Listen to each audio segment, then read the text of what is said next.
Hello vinyl community, today I'm recording this video on behalf of a fellow from Portland, Oregon. Reason for why I'm wearing my Portland, Oregon Agalax hoodie.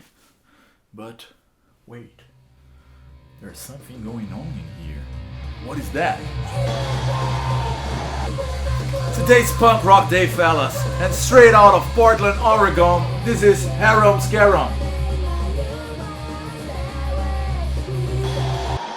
Hi vinyl community, here it's Alex straight from Bremen, Germany, and this time I'm entering this talk show. It's not even a contest, I don't know how to call it, which is provided by Punk Points.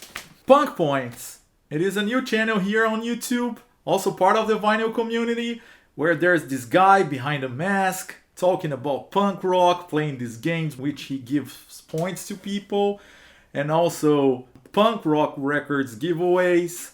He entered last week a call from Jason Skilz, and we had such a funny time there with his trivia and his games and his organization giving points to people. I guess that Michael Pilmer already got his 5 points, and therefore I guess that the Poison Idea record that was on giveaway from Punk Points is not there anymore, which is such a shame because, you know, he's been from Portland, like Poison Idea, a legendary band that I love since I was a tiny kid, you know, and I wish I could have that record. Anyways, these contests are always about the fun. It's always about engaging with more people and getting to know new friends with the same common hobby, same common love. And, you know, since I grew up on punk rock and heavy metal mostly, I guess that this is a good time for me to start doing something on that way. So, the first thing he asks is for us to talk about our punk story. And, you know, in Brazil, the scene, the metal scene and the punk scene, since the early 80s, it's already something that mixed up. In the late 70s, when the punk rock scene started in Brazil, it was not like that. They were very separated, but there were a few bands that were very responsible for that. One of them is Ratos de Porão, which is a legendary hardcore crust band from Brazil. And the other one is Dorsal Atlântica, which is a metal band from Rio de Janeiro. And both of these bands decided to split and incorporate elements of the other genre. So Ratos became more metal. Dorsal Atlântica since the beginning had a drummer which was named Hardcore, and they always had this punk rock influences. And I made a documentary on Dorsal Atlântica, and here you can have some scenes about that. Só que naquela época, era 82, por aí, 83, aqui no Rio, tinha muito show junto. Bandas de punk com banda de metal. A gente andava muito, o pessoal andava junto, se encontrava nos mesmos lugares para conversar, bater papo e falar sobre as bandas e tal. Mas eu vejo dois grandes momentos da fusão metal e punk no Brasil. E até rola uma lenda sobre a história do show da Dorsal Atlântica com os Desordeiros no Rio de Janeiro. E existiu também aqui em São Paulo um show histórico com Sepultura e Ratos de Porão. E até rola uma controvérsia de quem fez isso primeiro, né? I guess that I was back in 95 when I was 8 years old, when I first listened to Iron Maiden and I became obsessed about heavy metal. And punk came right away with the Ramones. I had this friend in my school when I was on the 5th grade, and he was an avid Ramones fan. And we always used to jam together playing some music. And the funny fact, back then I was the only one who had an electric guitar. My friends, they had acoustic guitars, but still, that's the way we had to do it. And we were basically playing music on the Halloween parties, on Mother's Day parties back in Brazil in our school. And this day I guess that we played one Ramones song and maybe one Typo Negative song.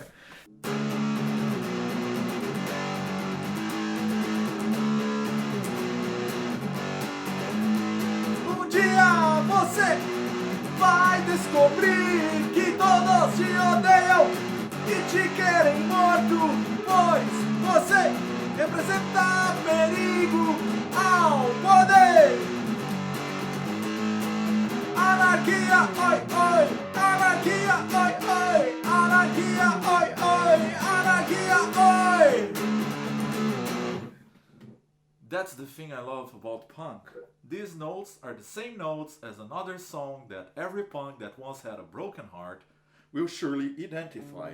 I was thinking about you, there was something I forgot to say. I was crying on a Saturday night. I was cruising without you, they were playing our song, crying on a Saturday night.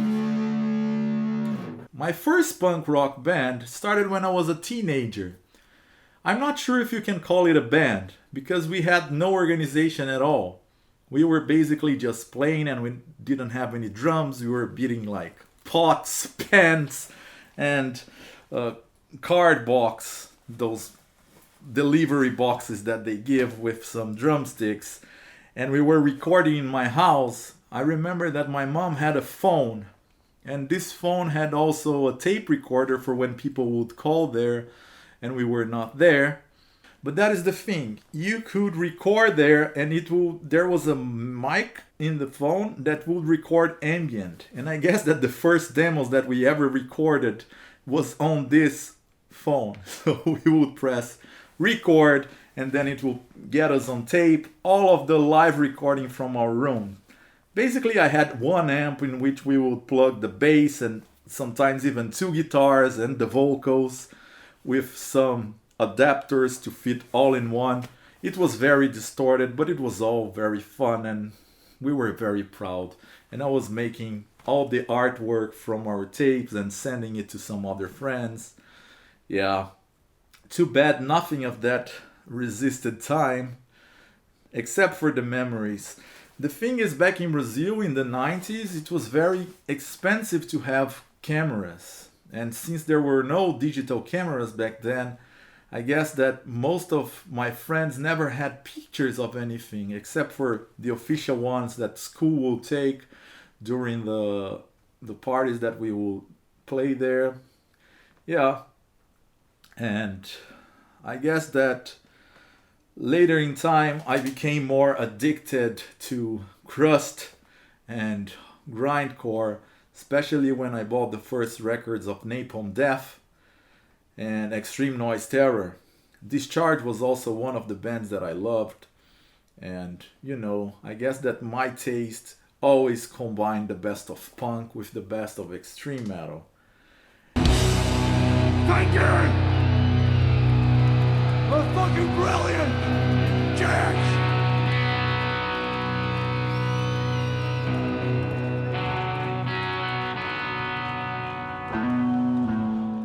I had this friend who had a room in his house which was basically suitable for playing games and listening to music. We would go there and play D&D, we would play GURPS and other RPG games and listen to some punk rock, especially the Ramones, which was his favorite band. And I remember that we built a memorial on his wall for every Ramone that was dying with time. I made a huge poem to Joy Ramone in the day that he was deceased, then Johnny and Dee Dee. I am not sure if we ever made anything for Tommy. I guess that I was, you know, not in contact with him anymore the way I used to be by the time. But, you know, this is all good memories in my heart. I wanted to show some records here. I already showed one, which is the Portland, Oregon's Harum-Scarum. Yeah, this is a punk rock band. I guess it's a female fronted band.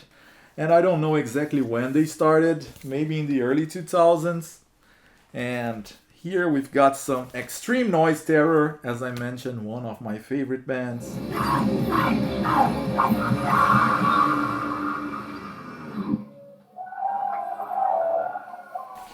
And I wanted also to show some local records from my area here in Germany nowadays. First one is One Step Ahead.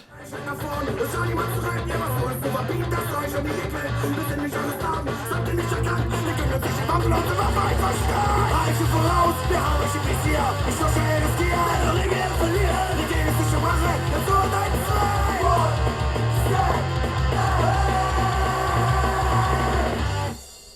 This has exactly the punk rock artwork. And this one, despite looking more post-metal, this is a split album between Ha and Always Wanted War.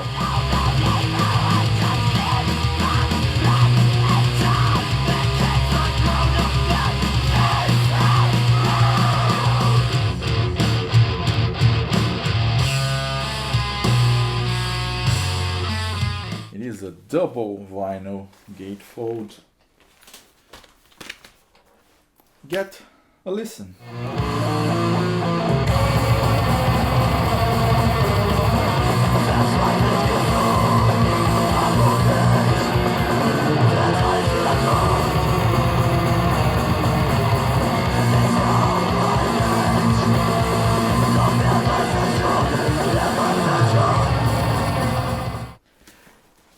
And most of these bands are recent, except of course for Extreme Noise Terror. They are from the 80s.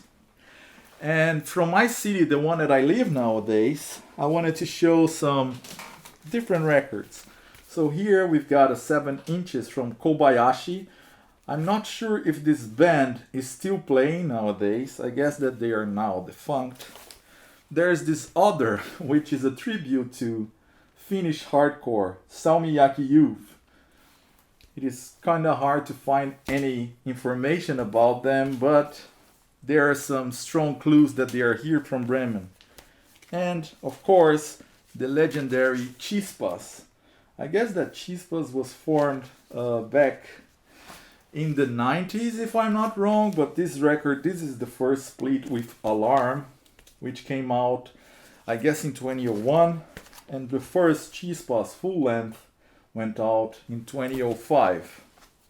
One part of the contest of Punk Points is to tell him a nice punk story. He wants to hear stories about punk.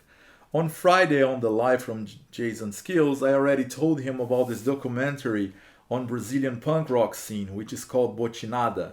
This movie was directed by the main metal and punk rock journalist from Brazilian MTV, Gastão Moreira, and the link you can find always here on YouTube. Pra você ter uma ideia, quando a gente deu o primeiro acorde com a guitarra distorcida no amplificador, o cara na mesa de som mandou parar tudo, que tava com uma chiadeira que não sabia de onde vinha. Todo mundo tem que tocar junto, todo mundo tem que agitar junto. I'm trying to remember exactly some nice stories from my youth, from my local scene. I came from a small city called Poços de Caldas, and there was this band from there called Antway.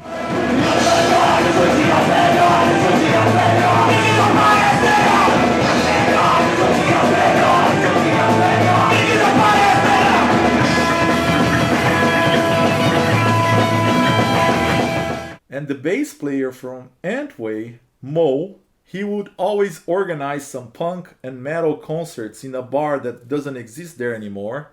I mean, the bar relocated, so the original location doesn't exist anymore. And it reminds me of one of my favorite youth stories. When I was 13 years old, you need to keep in mind that all of my friends that lived on my street were around 5-6 years older than me, so I was the kid, the punk metal kid among them. And there was this hardcore band that would play in our city. And I remember that I really wanted to see them. And I went there with my friends and everybody was so excited. And it was my first time drinking a lot that day. I remember that a friend of mine bought a bottle of wine and I was drinking with them, very excited for the concert. But that's the thing, I was 13 years old and I had no clue about what to do. And yeah, it was fucked up. Because before this concert started, I started passing out and the security guards from the place put me out and I missed the concert. And by the time that I woke up and felt better, the band that I wanted to see already ended. But yeah, that's a sad story, but you know, that's how punk rocks worked for kids. And there's a funny thing about this bar. They would never allow us to enter with bottles. And in Brazil we have this very cheap spirit called cachaça, the one that we use to make caipirinha. And we invented a way to enter this place and drinking there without getting noticed by the security guard, which would consist in putting the liquid of cachaça in some plastic bags and put some straws and carry in and enter like if we were carrying a shirt or any other merchandising that they wouldn't care. The problem was the bottle. So we were drinking from the plastic bag and everyone external that would look would think that we were sniffing glue or anything like that. But, you know, that's the underdeveloped way. The funny thing is these concerts stopped happening when I was around 17 or 18. But still when I was older, I was still drinking with my friends in the same style, even in the street when we were not obliged to drink in that style anymore. My video is getting too long here. I just wanted to, you know, talk about some punk rock stories of my childhood, and I hope I can earn some more punk points and maybe even get a record, who knows. Remember kids, fuck Nazis, and friends don't let friends become cops. Punk on, thank you very much, see you next time.